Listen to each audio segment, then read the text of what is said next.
Hello everyone, this is Bushra Khan. Welcome to RNN podcast. नाजरीन, Gaza में जंगबंदी के लिए कोशिशें तेजी से जारी हो चुकी हैं। यूएस प्रेसिडेंट डोनाल्ड ट्रंप ने कहा कि हमास 24 घंटे में अपना जवाब देगा। अब इसमें कितनी हकीकत है, जवाब मिलेगा या नहीं, ये जानेंगे। लेकिन जब बात करते हैं इंडिया की, तो इंडिया ने एक नया प्रोपेगेंडा स्टार्ट किया है। कहते हैं कि पाकिस्तान में माइक्रोसॉफ्ट ऑफिसेज बंद कर दिए गए हैं। इसमें कितनी हकीकत है ये भी आपको बताएंगे। लेकिन जब बात करते हैं इंडिया की, famous Indian writer mister Javed Akhtar, उन्होंने फिर से एक स्टेटमेंट दी है जिस पर उन्हें तनकीद की जा रही है पूरी दुनिया से। आखिर वो स्टेटमेंट क्या है ये तो हम बताएंगे आपको, लेकिन मैं बात करना चाहूंगी पाकिस्तान की। अब पाकिस्तान में पाक पतन के इलाके DHQ हॉस्पिटल में 20 बच्चे हलाक हो गए। ये माजरा कैसे पेश आया? वफाकी हुकूमत, वजीर आला मरियम नवाज साहिबा ने भी इस पर नोटिस लिया है और उसी वक्त पहुंच गई हैं वहां पर। आखिर इसके पीछे क्या हकीकत है, बच्चों की हलाकतें कैसे हुई, हम आपके साथ शेयर करेंगे। लेकिन दूसरी जानब साहने सवात के बाद कमिश्नर मालाकर ने रिपोर्ट पेश कर दी। चलिए ये जानते हैं। मेरे साथ मौजूद है mister Naeem Hanif, senior journalist. अस्सलाम वालेकुम। वालेकुम सलाम। कैसे हैं सर आप? अल्हम्दुलिल्लाह। सर, सबसे पहले बात कर लेते हैं हमास की। हमास को 24 घंटे में जवाब देना है गजा जंगबंदी के हवाले से। आपको क्या लगता है इस हवाले से? अच्छा, नहीं, इसमें थोड़ा सा हम क्लियर कर देते हैं कि हमास की कोई ड्यूटी नहीं है कि हमास ने 24 घंटे में जवाब देना। ठीक, ये बाउंड नहीं है। बाउंड नहीं है। लेकिन ये है कि डोनाल्ड ट्रंप जो है उन्होंने ये कहा है कि हमास की तरफ से 24 घंटे में जवाब आ जाएगा। यानी कि ये एक बहुत बड़ी, आप कह लें, खुशखबरी है फ़लस्तीनियों के लिए। जबरदस्त। अच्छा, मैं उम्मत मुसलमा के लिए ये कहना चाह रहा था, लेकिन फिर मैं रुक गया, मेरी ज़ुबान रुक गई कि उसमें उम्मत मुसलमा में तो बड़े ऐसे मुस्लिम ममालिक हैं जिन्होंने शायद आज तक पूरे तरीके से मजम्मत भी नहीं की होगी गजा की। यकीनन। और वहाँ पे जितनी कत्ल गारत की है नेतन्याहू ने और इसराइल ने, तो इसलिए मैंने जो है ना वो सिर्फ खुशखबरी फ़लस्तीनियों के लिए, पाकिस्तान के लिए भी बहुत बड़ी खुशखबरी है। मगर बहुत से मुस्लिम ममालिक जो हैं उनका इस जंग में जो कुछ फ़लस्तीन के साथ हुआ, एक मुस्लिम मुल्क के साथ हुआ, और जितना शहादतें हुई वहाँ पे, बड़ा अफसोसनाक रवैया रहा। यकीनन, अब बहुत ये ज्यादा। है कि अमेरिकन सदर जो हैं उनकी इस स्टेटमेंट से ये एक यकीन दहानी जो है वो होती है, और एक तसल्ली होती है कि वो बहुत सीरियस है गजा में जंगबंदी के हवाले से, बहुत ज्यादा सीरियस एंड है। It's much needed. और उनकी बात, इस बात से तो ये साबित हो रहा है कि जहां वो इसराइल को कह रहे हैं सीज फायर करने के लिए, जंगबंदी करने के लिए, इसके साथ ही साथ हमास के साथ भी मुज़ाकरात चल रहे हैं, बिल्कुल चल रहे बैकडोर हैं। मुज़ाकरात चल रहे हैं। और डोनाल्ड ट्रंप का ये कहना है कि 24 घंटों में हमास जो है वो जवाब दे देगा जंगबंदी के कि हवाले से। हाँ। और उसमें मैं थोड़ी सी आपको तफसीर आपसे शेयर कर प्लीज। लेता हूँ। उसमें यह है कि मीडिया रिपोर्ट्स के मुताबिक कतर और अमेरिका की गजा जंगबंदी की जो नई तजावीज़ हमास को पेश की गई थी, हमास इस तजवीज़ करदा जंगबंदी पर दीगर मज़ाहमती ग्रुपों से मुशावरत कर रही है और मुमकिन तौर पर अगले 2 दिन में जवाब दे सकती है। जबरदस्त। अब यह है कि हमास जो है उनको जिन जिन ग्रुपों की इस लड़ाई में हमायत हासिल थी, जाहिर है कि उनको एतमाद में लेने के लिए एक उनको वक्त चाहिए होगा।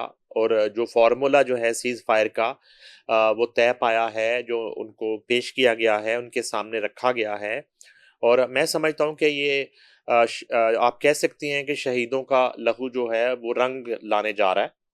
और जितनी कुर्बानियाँ दी हैं बेशक, फ़लस्तीनियों ने जाहिर सी बात है। और गजा के मकीनों ने, अब ये लगता है कि वो सुरखरू होने जा रहे हैं। और वो जो शहादतें हैं, वो कुर्बानियां हैं, वो रंग लाएंगी। और बहुत जल्द जो है एक अमन की सूरत। अमन अमान की सूरत हाल वहाँ पे कायम होगी। और गजा में दोबारा जिंदगी लौटेगी। खुशहाली आना और शुरू एक होगी। रिहेबिलिटेशन का जो अमल है, खास तौर पे ये मैं आपको बिफोर बता रहा हूँ, जी, ये जो रिहैबिलिटेशन एग्जैक्टली ये सबसे इम्पोर्टेंट जो अमल है। और पता नहीं कितना अरसा लगेगा बहुत बिल्कुल दुरुस्त। उसको रिहैबिलिटेशन में रिवैम्प करते और हुए बात। रिवैम्प करने जी। में। और अमेरिका ही जो है इस हवाले से भी ये इनिशिएटिव लेने जा रहा है। जबरदस्त। और दोबारा से गजा की तामीर नो और उसको जो है ना रिवैम्प करने का जो प्रोसेस है, वो भी सदर डोनाल्ड ट्रंप करने के ख्वाहिशमंद हैं और वो अपनी ज़ेर निगरानी उसको करना चाहते हैं। अच्छा, इसके जबरदस्त। साथ साथ जो है ना, इस सारी सूरत हाल में दोबारा से एक मरतबा फिर उन्होंने ये बात की डोनाल्ड ट्रंप ने, जी जो मैं और आप अक्सर डिस्कस करते हैं अपने प्रोग्राम में, कि वो कहते हैं कि Nobel prize. Nobel peace prize हाँ मेरा जी। हक है। अच्छा, वो जो है ना खुद को वो बार बार ना वो नोबेल पीस प्राइज के लिए बेहतरीन कैंडिडेट करार देते हैं खुद को। अच्छा, वो कहते हैं कि अमेरिका के सदर डोनाल्ड ट्रंप ने खुद को अमन के नोबेल इनाम के लिए बेहतरीन उम्मीदवार करार दे दिया है। और आइवा में अमेरिका के कौमी दिन की तकरीब से खिताब करते हुए सदर ट्रंप ने कहा है कि मैंने 5 ममालिक को जंग में जाने से रोका।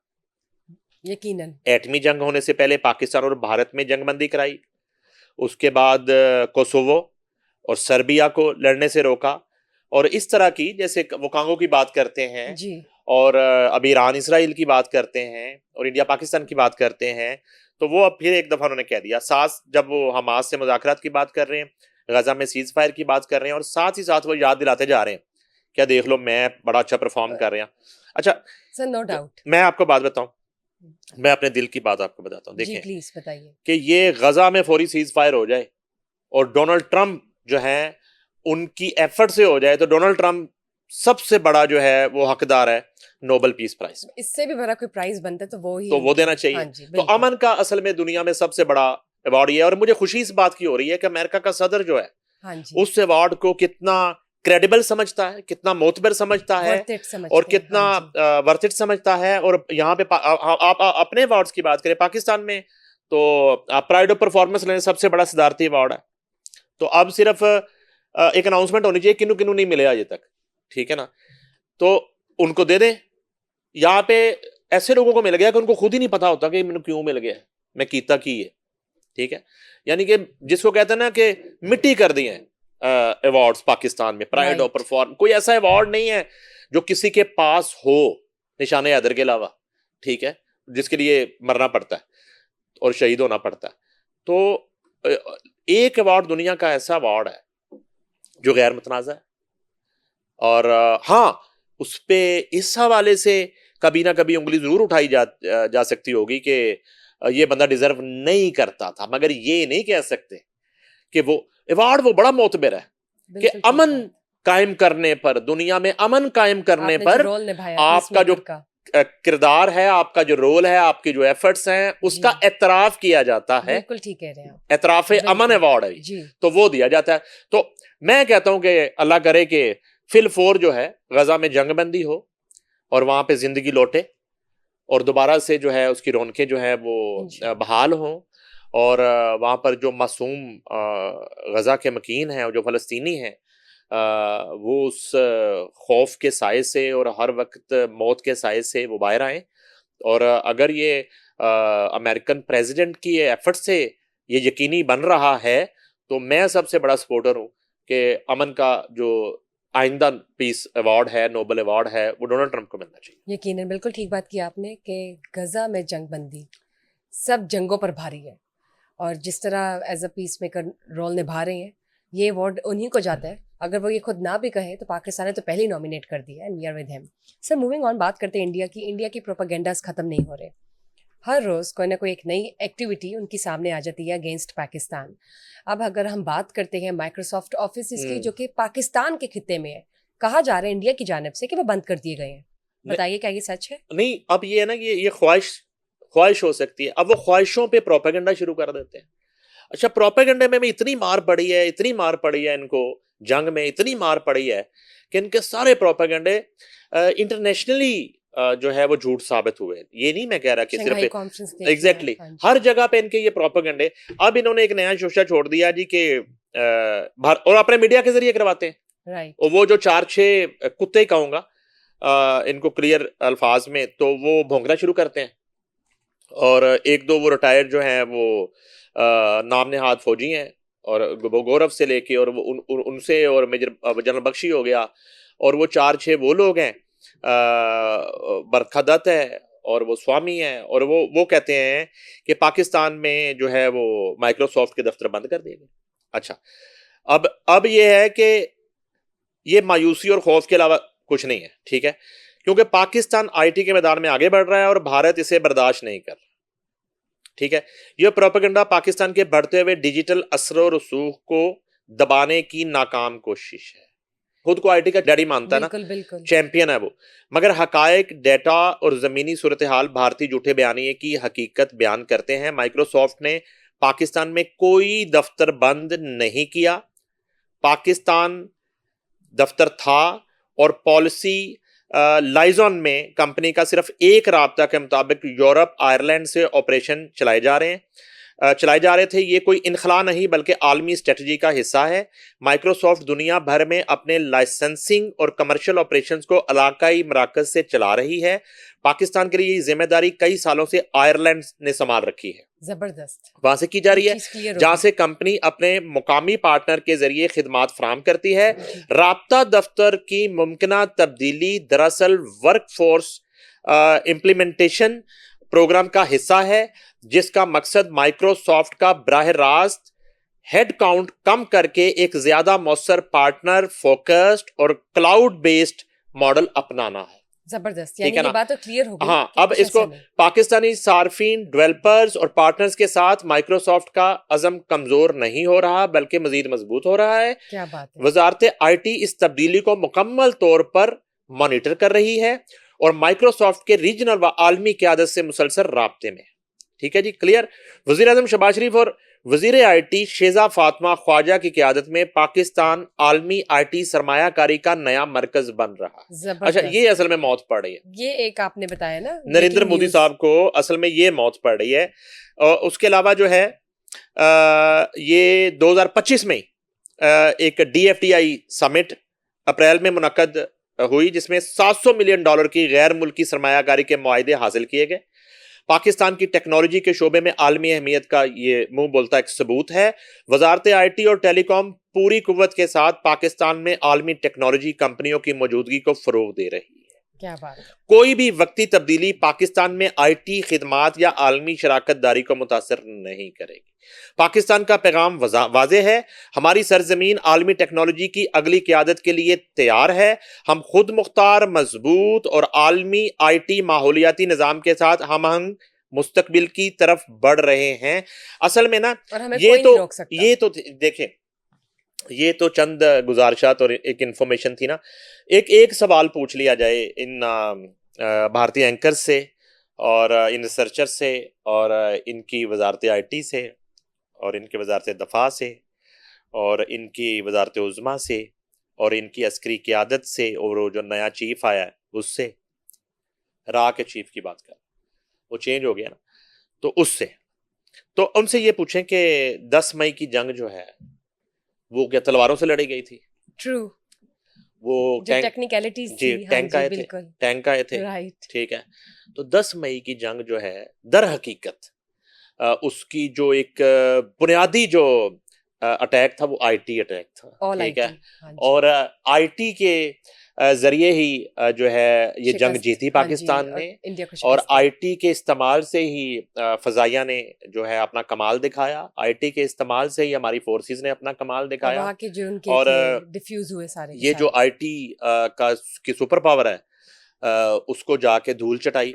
तो अब आप माइक्रोसॉफ्ट ऑफिस यहाँ पे बंद कर लें, वो खुले रख लें, 10 मई को आपको जवाब मिल चुका है। आपको जवाब मिल चुका है। हाँ 10 मई को। तो अगर बंद दफातर के साथ आपका ये हाल हो गया है, तो अगर दफातर खुले रहेंगे या खुले हैं तो फिर आपके साथ क्या होगा? पॉइंट। तो ये एक जवाब है, ये एक जवाब है इस प्रोपेगेंडे का कि ठीक है जी, वो आईटी में हम बहुत जो है ना इस वक्त नुकसान उठा रहे हैं, मगर 10 मई को हमने आईटी के जरिए आपके मुंह पे वो कालक मली है जो आप धो ही नहीं पा रहे। आपको जो है ना वो 6 दरियाओं का पानी भी नहीं आपका मुंह साफ कर पा रहा कि आपका जो है ना वो दाग मिट जाए किसी तरह, जो आपके वज़ीर आज़म नरेंद्र मोदी के माथे पे है और आपकी पूरी फौज के माथे पे है और आपके इस थर्ड क्लास घटिया मीडिया के माथे पे। बिल्कुल ठीक बात की आपने सर। यू कांट अनडू 10 मई और obviously it was all ITs technicalities. Anyways, moving on. Pakistan में जब बात करते हैं पाकपतन के इलाके DHQ हॉस्पिटल की, 20 बच्चे, 1 नहीं, 2 नहीं, 3 नहीं, 5 नहीं, 15 नहीं, 20 बच्चों की हलाकतें हुई हैं। अफसोसनाक वाक़या है। सबसे पहले तो मुझे बताइए कि कैसे हुई, क्या माजरा है। ऑल्दो मिस मरीम नवाज साहिबा वहाँ पर मौजूद है, लेकिन वो हलाकतें तो अनडू नहीं हो सकती, उनका भी कुछ नहीं हो सकता। क्या है, मुझे प्लीज़ बताइए। बड़ा खौफनाक वाक़या, और यही वजह है कि वज़ीर-ए-आला पंजाब को फौरन वहाँ पहुँचना पड़ा और पहुँची हैं। तमाम तर मसरूफियात छोड़ के उनके मेरे इल्म में कुछ मीटिंग्स थी जो उन्होंने फौरी तौर पे वो कैंसिल की मीटिंग्स और ख़ुद वहाँ पे पहुँची हैं और उन्होंने वहाँ खड़े-खड़े डिसीजंस लिए हैं। जी। ओपन एंड शट केस है, बहुत बड़ा जुल्म है और कहानी जो है मैं चंद टिकर्स आपके साथ पहले शेयर करता हूँ, फिर मैं कहानी आपसे शेयर करता हूँ कि प्लीज असल बताइए। कहानी पीछे है क्या। जी प्लीज। पहले हम खबर शेयर कर लेते हैं अपने नाजरीन के साथ। खबर यह है कि वज़ीर-ए-आला पंजाब मरियम नवाज का दौरा पाकपतन, डिस्ट्रिक्ट हेडक्वार्टर अस्पताल में 20 बच्चों की हलाकत पर एक्शन। वज़ीर-ए-आला के हुक्म पर एमएस डॉक्टर अदनान गफ्फार और CO health doctor Suhail Asghar गिरफ्तार। पाकपतन चीफ मिनिस्टर पंजाब के डिस्ट्रिक्ट हेडक्वार्टर अस्पताल के विजिट पर अवाम अस्पताल से मेडिसिन ना मिलने पर फट पड़े। पाकपतन अस्पताल से डिस्प्रीन की टैबलेट तक नहीं मिलती, बाहर से खरीदनी पड़ती है। मरीजों के लवाकिन ने जो है वो अपना रोना धोना सुनाया और उसके बाद वज़ीर पंजाब ने पीछे मुड़कर लोगों की शिकायत सुनी। पाकपतन में 20 नौ मौलूद बच्चों की हलाकत की रिपोर्ट तैयार कर ली गई। पाकपतन प्राइवेट अस्पतालों से डीएचक्यू अस्पताल में भेजे गए 20 नौ मौलूद बच्चों की हलाकत का मामला। पाकपतन महकमा सेहत और कमिश्नर साहिवाल ने इब्तदाई रिपोर्ट तैयार की जिसके मुताबिक पाकपतन महकमा हेल्थ ने 4 निजी अस्पतालों को सील किया है और पाकपतन अलफरीद अस्पताल, डॉक्टर अस्पताल, शाहिद अस्पताल, अली अस्पताल के ऑपरेशन थिएटर भी सील कर दिए गए हैं। पाकपतन बच्चों की हलाकत दाइयों और प्राइवेट अस्पतालों में ऑपरेशन के बायस हुई। दाइयों और प्राइवेट ताइयों, अस्पताल। वो मैं आपको अभी सारी कहानी सुनाता हूँ। पाकपतन 15 बच्चे निजी अस्पताल में पैदा हुए, 5 बच्चों की हलाकत दाइयों के गैर तरबियत याफ्ता तरीका इस्तेमाल करने से हुई है। अब मुझे ये बताइए दाइयां क्या कर रही हैं? दाइयां मैं अगर बताता हॉस्पिटल में केसेस पाकपतन हालत खराब होने पर सरकारी अस्पताल लाया गया। अस्पताल लाए गए बच्चों की माएं उनके हमरा नहीं थी, माएं भी साथ नहीं थी। जाहिर है कि वो बच्चे इमेच्योर डिलीवरीज और अपनी लालच के लिए जो है ना अपनी पैसे की हवस के लिए उनको डरा के, मैं बताता हूँ ये बड़ी खौफनाक बात है कि माओं को डराया गया कि आपकी जिंदगी भी खतरे में है। बच्चे की ये अल्ट्रासाउंड के बाद ये पता चला वो बेचारी माँ इमेच्योर डिलीवरी जो है ना 7 माह का बच्चा, 7.5 माह का, 8 माह का इमेच्योर डिलीवरियां करके और वो खुद वो उधर बेहोश पड़ी हैं और इधर जो है ना वो बच्चों की हालत खराब हुई है। बच्चे अब लाए जा रहे हैं पाकपतन हॉस्पिटल में और वहां उनकी मौत होना शुरू हो गई, वो डेथ्स हो रही है। और 20 हैं, यानी कि पत्नी और कितने केसेस होंगे? 20 तो सामने आ चुके हैं। हाँ जी। जिसपे वज़ीर-ए-आला पंजाब की दौड़ने लगी हैं। अच्छा, उसके बाद ये है कि ऑक्सीजन की अदम फराहमी के कोई सबूत नहीं मिले कि अस्पताल में ऑक्सीजन की कमी के बायस हुआ। कहानी जो वो है जो मैं आपको बता रहा हूँ। अस्पतालों में ऑक्सीजन के 45 सिलेंडर मौजूद थे। बच्चों की आमद इलाज के वक्त का क्लिनिकल ऑडिट करवाया। हुआ ये है कि ये मिली भगत है, ये बिल्कुल खड़े खड़े एमएस मौजूद है वहां पे और वो सीओ हेल्थ मौजूद है। मरियम नवाज ने कहा इनको हथकड़ी मारो, इनको गिरफ्तार करो। पहुंच गई ना वो। हाँ जी, वो पहुंच गई नतीजे पे कि ये हो कैसे रहा है। वो फौरी जो इब्तदाई रिपोर्ट आई वो क्लियर थी सीएम उस पे। वो ये है कि हॉस्पिटल में पेशेंट्स आए, ये तो सरकारी हॉस्पिटल है, यहाँ पे तो पर्ची बनवानी है, पर्ची के ऊपर इलाज होना है, पर्ची के ऊपर डिलीवरी होनी है, दिहाड़ी लगनी कोई नहीं। ये क्या करते हैं, ये जितने मैंने नाम लिए हैं ये प्राइवेट जो बाहर इन्होंने क्लिनिक नुमा हॉस्पिटल बनाए हुए हैं, जिनमें अलफरीद अस्पताल है, डॉक्टर अस्पताल है, शाहिद अस्पताल, अली अस्पताल है, उसमें ऑपरेशन थिएटर भी बनाए हुए हैं। अच्छा, ये उन मरीजों को, मासूम मरीजों को घेर के ले जाते हैं कि उधर जो है आपका इलाज बर वक्त हो जाएगा, इधर रश बड़ा है, ये तरीका कार है। वो उधर घेर के ले गए जिसमें मिली भगत एमएस से लेके सीओ हेल्थ तक की मिली भगत है।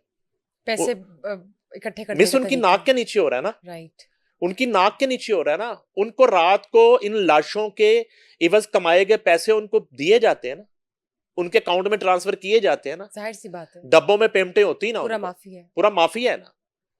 उसमें पैरामेडिकल स्टाफ के कितने लोग हैं वो फारिग किए गए हैं, बताइए कौन वो 4 से 5 वो लोग उनको भी फौरी तौर पे फारिग किया गया, गिरफ्तार करवा दिया गया है। उसके साथ ही साथ वो वहां की डिप्टी कमिश्नर जी वो एसी हैं आई थिंक, वो खातून है कोई खातून है। हाँ जी, उनका नाम मेरे पास नहीं आया। उनको खड़े खड़े मरियम नवाज ने कहा कि आप फौरी चार्ज छोड़ दें। इतना वो खातून होने का उनका इतना कर लिया कि उसको हथकड़ी नहीं मरवाई उन्होंने या अरेस्ट नहीं करवाया। उनको कहा कि आप फौरी चार्ज छोड़ दें। वो आई थिंक डिप्टी कमिश्नर है, खातून है वहां की। अब ये होता है कि ये उन हामला औरतों को, प्रेग्नेंट औरतों को ये अताइयों के पास जो बाहर इनकी ब्रांचेस हैं, जी जो इनके जिबा खाने हैं, जहां ये लोगों को जिबा करते हैं ले जाके, उनको जो है ना वो पैसा उनसे बटोरते हैं, ये वहां लेके जाते हैं, तो उधर भेज दिया और वहां पे इनका जो स्टाफ है वो अताई है, सारे दाइयां रखी हुई हैं, ठीक है, और अताई डॉक्टर्स हैं, कोई तरबियत याफ्ता ही नहीं है। यहां तक कि यहाँ पे टावल पकड़ाने वाली जो खवातीन है जो सरकारी हॉस्पिटल ऑपरेशन में, वहां पे वो जो है ना वो डिलीवरी का प्रोसेस कर रही है, ठीक ये है, हाल है, ये रिपोर्ट है, जहालत है। ये रिपोर्ट है।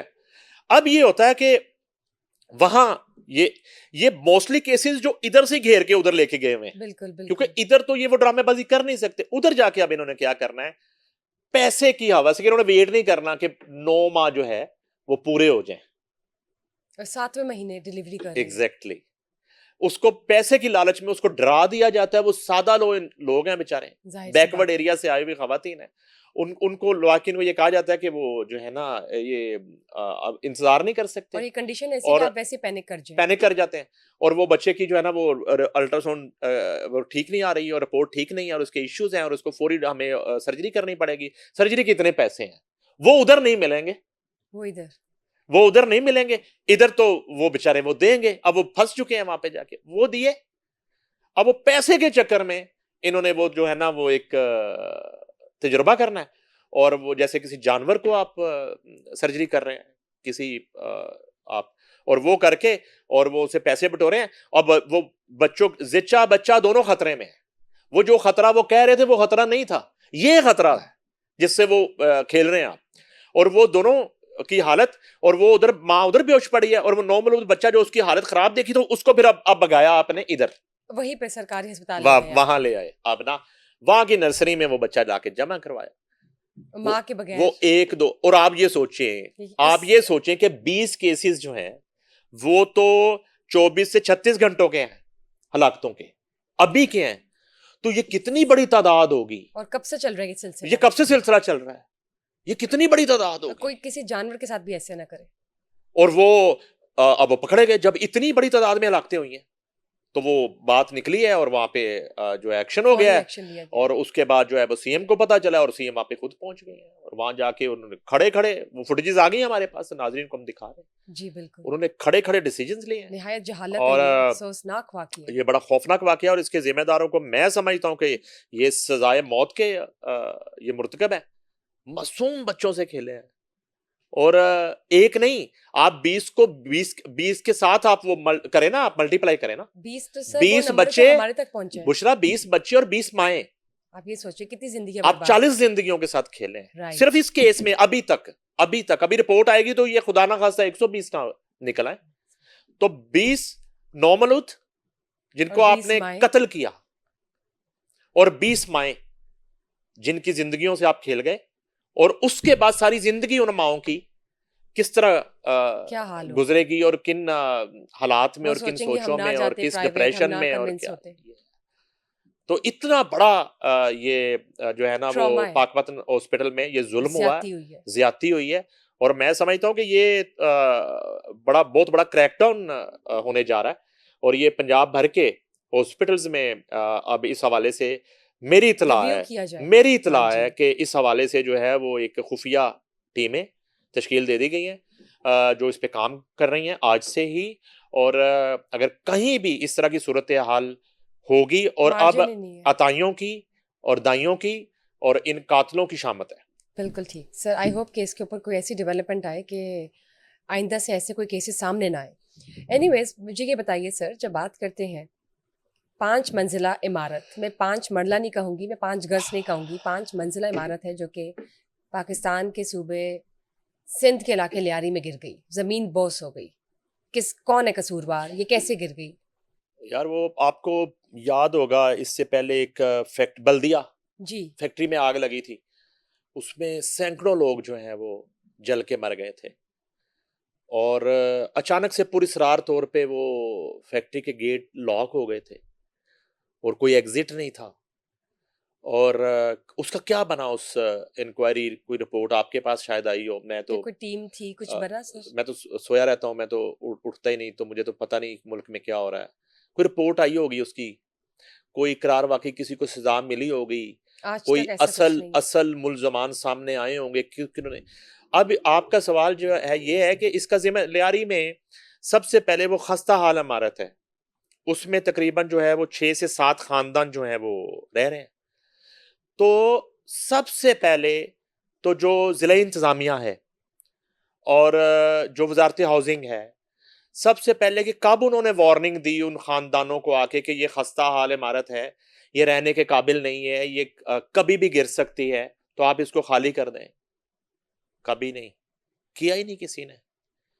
बल होगा ना, महकमा तो होगा, कोई चेक एंड बैलेंस होगा, कोई मुतलका सर्वे चलता होगा। हाँ म- जी, मुतलका महकमा तो होगा, होगा कुछ तो होगा। उसका। होगा नहीं, आप चेक करें, अरबों रुपए का बजट होगा उस महकमे का, और ये हाल है, उसमें सैकड़ों नहीं हजारों लोग उससे तनख्वाहें ले रहे होंगे, लेकिन ये रिपोर्ट से सामने है, ठीक है, कुछ नहीं और कर रहे वो बोगस लोग। भर्तियां होंगी, लोगों को घर बैठे तनख्वाहें मिल रही होंगी। घर बैठे। जी जी, आप चेक कर लें, ठीक है।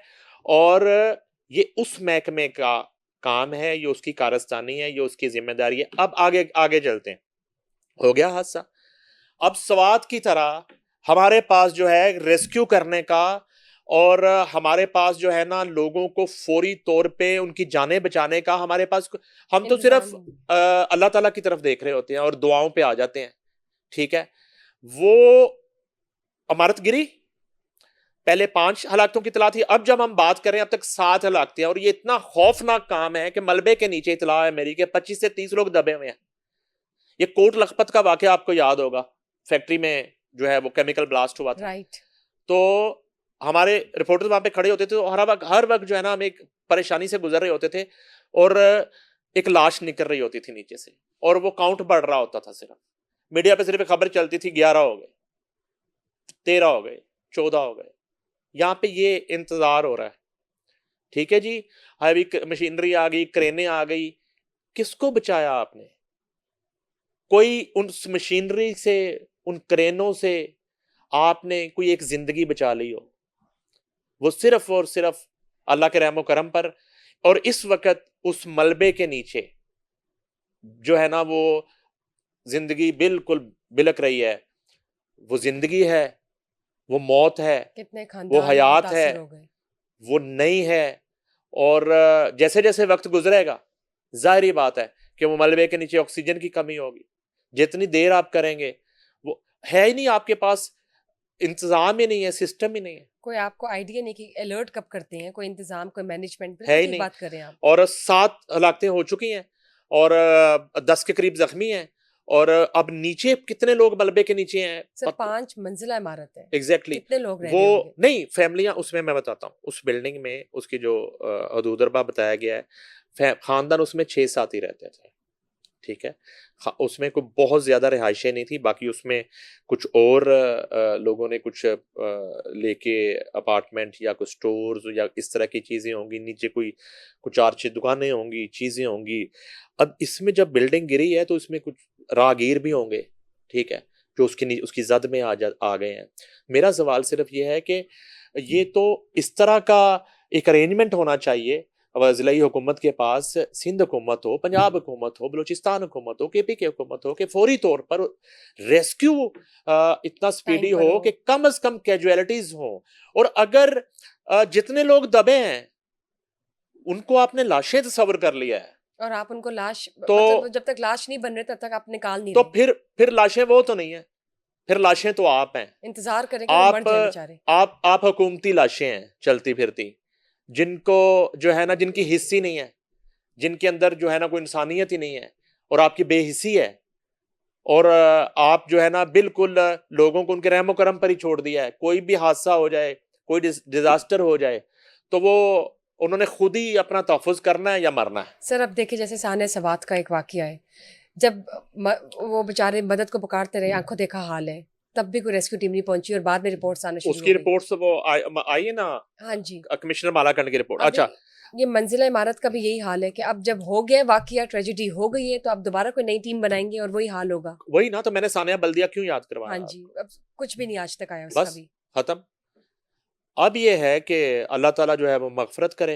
आमीन। मुहर्रम के महीने में इनकी हलाकतें हुई हैं, बल्कि मैं कहता हूँ कि शहादतें हुई हैं, और अब कम से कम नुकसान हो, कुछ जिंदा लोग बच जाएं, कोई मौजज़ा हो जाए। अब ये है कि जैसे आपने जिक्र किया सवात का, सवात में देखें, मैं पहले दिन से ये बात कर रहा था कि ये इतना सादा मामला नहीं है। मैंने आपसे ये कहा था कि एक तो दरिया के बेड के ऊपर वहां पे जो है ना ढाबे बनाने की, वहां पे होटल बनाने की, रेस्टोरेंट बनाने की, वहां पे जाके ठेले लगाने की, वहां पे जाके नाश्ते जो है ना फरोख्त करने की इजाजत किसने दी और बिल्कुल क्यों ठीक दी? है। क्यों दी आपने इजाजत? ये कैसे इतना बड़ा मुमकिन है? रिस्क आपने कैसे लिया? Number one. अब वो वजीर आला केपी के कहते हैं जी कि मैंने तंबू लगाने थे वहां पे जाके। अब रिपोर्ट आई है कमिश्नर मालाकंड की जी रिपोर्ट ये प्लीज है बताइए। कि तहकीकाती रिपोर्ट में दरिया का रुख मोड़े जाने का इंकशाफ हुआ, यानी कि वो उस वक्त एक्सपेक्टेड रेला नहीं था पानी का, एक इंसानी गलती से ये जाने गई हैं। इंसानी गलती इस तरह, जब आपने, पहले मैं पढ़ देता हूं, साने स्वाद से कबल हफाजती पुश्तों की मजबूती की वजह से दरिया का रुख मोड़े जाने का इंकशाफ हुआ। ठीक है जी। उसके बाद वो कहता है ये इंकशाफ कमिश्नर मालाकंड की तहकीकाती रिपोर्ट में किया गया है, जिसमें मजीद दावा किया गया है मुतासरा सियाह 9:31 पर दरिया में गए और 14 मिनट बाद 9:45 पर पानी की सतह बुलंद हो गई, बढ़ गई। अब जब मकसूद है कि आपने जो अफासी पुश्ते हैं उनमें एक टेक्निकल प्रॉब्लम की वजह से आपको उसका रुख पानी का मोड़ना पड़ेगा, मैनुअली। तो आपने पहले चेक किया कि वहां आगे क्लियर है सारा, राइट, उस तरफ अगर होने लगा है आगे बिल्कुल। दरिया का जो वो एरिया है वो क्लियर है, उसके अंदर लोग तो मौजूद नहीं है। जुलाई का महीना, गर्मियों की छुट्टियां, पूरा पंजाब जो है वो और पूरा जो है पाकिस्तान वो उमड़ आता है इन इलाकों में सियाहत के लिए, बाहर से सियाह आते हैं, और आपने उसको चेक ही नहीं किया। ये किसने चेक करना है? इंडिया पाकिस्तान की तरफ पानी छोड़े तो उसको 24 से 36 घंटे पहले इन्फॉर्म करना पड़ता है। जो मुआहदा है, जो एग्रीमेंट है पाकिस्तान और इंडिया के दरमियान, कि उसने आगाह करना है कि हम पानी का इतना रेला छोड़ रहे हैं। बिल्कुल ठीक बात। और सवात में पानी का रुख मोड़ा जा रहा है, लेकिन इन्फॉर्म ही नहीं किया जा रहा, कोई अलर्ट ही नहीं कर रहा। वहां की जो मुतलका सिक्योरिटी, मुतलका इंतजामिया है, वहां पे कोई कोई सिक्योरिटी होगी ना, कोई जिलाई इंतजामिया होगी, या सिर्फ वो सिर्फ पैसे बटोरने जाते हैं कि उस कब्रिस्तान से डेली कितने पैसे हमने कमाने हैं, दरिया के बेड से हमने कितने पैसे कमाने हैं, सियाहों का खून कैसे हमने निचोड़ना है और उनकी जानें लेनी कैसी हैं। तो वो जो पैसे लेने वाले आपके सरकारी नुमाइंदे जाते हैं, जो ऊपर तक जाके फिर हिस्सा देते हैं वजीर केपी के तक, तो वो कहाँ थे? उनको एक फोन कॉल नहीं गई कि ये मजबूरी आ गई और इतने मिनट बाद पानी आ जाएगा, जरा आप चेक कर लें, कॉल नहीं चल जाती? कितना बड़ा ब्लंडर है ये जो है ना सवात की सूरत हाल है। और वो मैं समझता हूं कि इस रिपोर्ट के बाद वो 18 हलाकतें नहीं हुई, 18 कत्ल हुए, 18 कत्ल हुए हैं, जिसका जिम्मेदार जो है जिला इंतजामिया है सवात की, और वजीर आला केपी के हैं, चाहे वो कोई भी हो। ये बिल्कुल ये सीधा सीधा कत्ल का मुकदमा है, और वो 18 हलाकतें नहीं हुई, वो हादसा नहीं है, वो कत्ल है। हम इंडिया से कह रहे हैं कि कुछ अगर ऐसा पानी आप का देख रुख लें, हो तो इन्फॉर्म करें, और यहाँ पे ऑलवेज हमारे अपने सूबों का ये हाल है। बुशरा भी सिंताद मुआहदे की मौतली चल रही है जी ना, बिल्कुल। इस सूरत हाल में भी अगर कुछ सैलाबी सूरत हाल होती है और इंडिया को पानी जो है पाकिस्तान की तरफ छोड़ना पड़ता है किसी दरिया का, तो उसका फर्ज है मुआहदे के मुताबिक उसने इन्फॉर्म करना है। बिल्कुल। ये सिंताज के बाद वाला मुआहदा है जो बेनजीर भुट्टो और इंडियन हुकूमत के दरमियान हुआ था। तो इंडिया पाकिस्तान की तरफ पानी छोड़े तो वो हमें आगाह करता है। सवात, दरियाए सवात का पानी जो है जब मोड़ा जा रहा है उसका रुख, तो आप आगाह ही नहीं कर रहे, आप बता ही नहीं रहे, आप बता ही नहीं रहे, यानी कि आपको परवाह ही नहीं है कि वहां पे उस डायरेक्शन में अगर कोई ऐसी सर्टेन एक्टिविटीज हो रही हैं तो आप you tell before time, inform before time. ये 18 कत्ल है और इस पे बिल्कुल वजीर आला केपीके को इस्तीफा दे देना चाहिए। अदम एतमाद नहीं, उनको शर्म एतमाद के साथ बिल्कुल रिजाइन करना चाहिए जी। और माफी मांगनी चाहिए और इन पे 302 का मुकदमा होना चाहिए और इसको इसको ट्रायल करना चाहिए इनको। ये नहीं कि नीचे आप 4-6 लोगों को मुअत्तल कर देंगे और 8 लोगों को घर भेज देंगे वक्ती तौर पे, और तो उससे वो लोग वापस तो नहीं आ और जाएंगे। थोड़े दिन के लिए आप वो जो है ना दरिया के अंदर जो राइट। आपने कातल ढाबे ठेले और होटल बनाए हुए हैं और उसको बंद कर देंगे, ये काफी नहीं है, ये काफी नहीं है। बिल्कुल ठीक बात सर। लेट्स सी कि क्या डेवलपमेंट इस हवाले से आती है मजीद। हमारे मुल्क में सो मोटो हुआ करते थे। जी। मैं इस वाक़े में, मैं लियारी के वाक़े में, मैं पाकपतन के तीनों वाक़यात में मैं मुअज़्ज़ज़ अदलिया को, अदालत उज़्मा को मुखातब करके कहूँगा, अगर मैं जान की अमान पाऊँ, गुज़ारिश करूँगा कि कभी हमारे मुल्क में वज़ारत उज़्मा और वज़ारत आलिया सो मोटो लिया करती थी ऐसे इशू पे, जिससे वाकई में एक हकीकी मानों में लोगों को इंसाफ मिल जाता था। वो महकमों से, वो हुकूमतों से, वो मुतल्लिका इदारों की करप्शन से बालातर इंसाफ होता था जो अदलिया करती थी, सो मोटो लेती थी। वो पता नहीं सो मोटो कहाँ है, वो क्यों नहीं लिया जा रहा।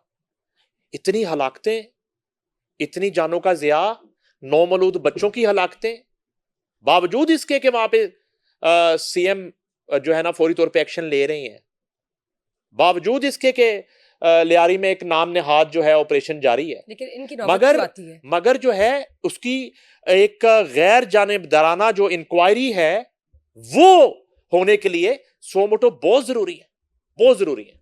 बिल्कुल ठीक। सर ये बताइए, हम बात करते हैं famous Indian writer mister Javed Akhtar की। उन्होंने एक स्टेटमेंट दी है, वो स्टेटमेंट क्या है ये बताइए, और उस स्टेटमेंट की वजह से वो पूरी दुनिया में तनकीद का निशाना है। वो ना बाबा पागल हो गया जावेद अख्तर, ठीक है, और ये था पहले भी पागल आदमी, लेकिन ये पता है क्यों कि ये शर्म अब उनको आना चाहिए। मैं दोबारा मुझे नाम लेने पड़ेंगे, जो है ना वो मुनज़्ज़ा आपा नाराज भी बहुत जल्दी हो जाती है मुझसे। ये फैज़ अहमद, फैज़ फैमिली, फैज़ मेला और ये यहाँ की जो सिविल सोसाइटी है, ये थोड़ा सा अपने गिरेबान में झांके और इस तरह की काली भेड़ों को और इस तरह के भेड़ियों को पहचाने। इनको मत बुलाएं बार बार। फैज़ अमन मेले में जावेद अख्तर, ये शबाना आज़मी, ये भेड़िए हैं, इनका इंसानियत से कोई ताल्लुक नहीं है, और ये नाम नेहाद मुस्लिम्स हैं। ये जावेद अख्तर जो है ये नरेंद्र मोदी की एक दूसरी आप कह लें कि कैटेगरी है, ये उसी का रूप है। वो कहता है जावेद अख्तर, इसकी बड़ी इज्जत होगी पाकिस्तान में, और वो बड़ी अच्छी बात की थी मुबश्शिर लुकमान साहब ने कि अगर अब इसको वीज़ा मिला तो मैं एहतजाज करूंगा हाई कमीशन के बाहर जाके। पहले तो उसने इंडिया पाकिस्तान जंग में बड़ी जो है ना वो रा की और आरएसएस की नौकरी की, बुनियादी तौर पे साहब जो है ना उनके पे रोल पे हैं। ये राइटर रूटर कोई नहीं है, राइटर बड़े हैं इंडिया में, ये कोई खलीलुर रहमान कमर से बड़ा राइटर नहीं है जावेद अख्तर, ठीक है। अब ये करता है उनकी नौकरी, मैं आपको, मेरे पास सबूत है। ये इसको जो है मुख्तलिफ जो जंगी महाज हैं उसके दौरे करवाए जाते हैं सरकारी सतह पे। खर्चे पे और ठीक है। अस्करी प्रोटोकॉल के साथ, ठीक। ठीक है। और इसकी मुसलसल मुलाकातें हैं रा के लोगों के साथ, आरएसएस के साथ, और सियाचिन का दौरा इसको करवाया गया जावेद अख्तर को। अब जावेद अख्तर एक राइटर है, ने सियाचिन जाके की लिखना है मसलन, क्या मसलन, बर्फ के फवायद बताने के, बर्फ किस मौसम में पीनी है, कितनी गिलास में डालनी है बर्फ, कितनी नहीं डालनी, ये बताना है इसने। लद्दाख का दौरा करवाया गया इसको, मैं आप निकाल लें। ये जो है असल में ये जावेद अख्तर उर्फ राजनाथ है, ये जावेद मोदी है। इसका बाप भी जो है ना वो अख्तर साहब भी इसी तरह कैरेक्टर थे, इंतहाई घटिया बाप का ये बेटा है। और उसने भी हमेशा जो है वो इस्लाम को, और उसने भी हमेशा इंतशार फैलाया, और उसने भी इंसान दुश्मन रवैया उसका रहा हमेशा। अब जावेद कहता है कि, जावेद उर्फ जेदा कहता है कि मैं जो है ना वो जन्नत में, पहले उसने कहा मैं जन्नत में नहीं जाऊंगा, मुझे जन्नत, अब उसने कहा है नया शोशा छोड़ा है, कहता है कि मुझे जन्नत इसलिए पसंद नहीं है कि उसमें जो फल है ना जन्नत में वो मुझे पसंद नहीं है। जन्नत के फल पसंद नहीं है। जन्नत पे कौन सा फल नहीं होगा? जो कहता है कि वो जन्नत के मुझे फल पसंद नहीं है, और इसको दोजख के छितर पसंद है, दोजख के छितर और कोड़े इसको पसंद है, और वो इसको वैसे ही पढ़ जाने हैं, वैसे ही पढ़ने इसको। इसको जो है ना इंडिया के अंदर ही ना जन्नत और दोजख का फर्क किसी ने बता देना किसी भी वक्त, और इस तरह की ये बंदा बकवास कर रहा, और इंतहाई गलीज आदमी है। और वो कहता है कि पहले कहता है मैं पाकिस्तान नहीं जाऊंगा, पाकिस्तान जाने के बजाय मैं दोजख में चला जाऊंगा। अच्छा, उसमें उसने ये तो तस्लीम कर लिया कि पाकिस्तान एक जन्नत है, ये तो क्योंकि वो यहाँ आया है, इस बात का तो क्रेडिट जाता है। एग्जैक्टली, और वो यहाँ आया है और वो देख गया है कि पाकिस्तान जो है ना जन्नत है। और उसके बाद जो है अब वो कहता है कि मैं जन्नत में, उसने उसको क्लैरिफाई किया कि मैं इसलिए नहीं जाऊंगा कि वहाँ के मुझे फल पसंद नहीं है। तो जावेद अख्तर, दोजख के तुम्हें छितर पसंद है तो वो खाओ और भाड़ में जाओ, और ना हमें जो है ना वो तुम्हारी दोजख से गर्ज है और ना तुम्हारी बकवास से गर्ज है। और असल में अब भी जो उसने बात की है वो पाकिस्तान को मुखातिब करके कर रहा है। पाकिस्तान जन्नत है, इंडिया दोजख है। तो उसका जो है ना वो इतना वो लेवल नहीं है कि उसको इतना ज्यादा डिस्कस किया जाए, इतनी इंपॉर्टेंस दी जाए। हाँ, जब कभी मौका मिलेगा तो फिर उसको आमने सामने जवाब दे देंगे।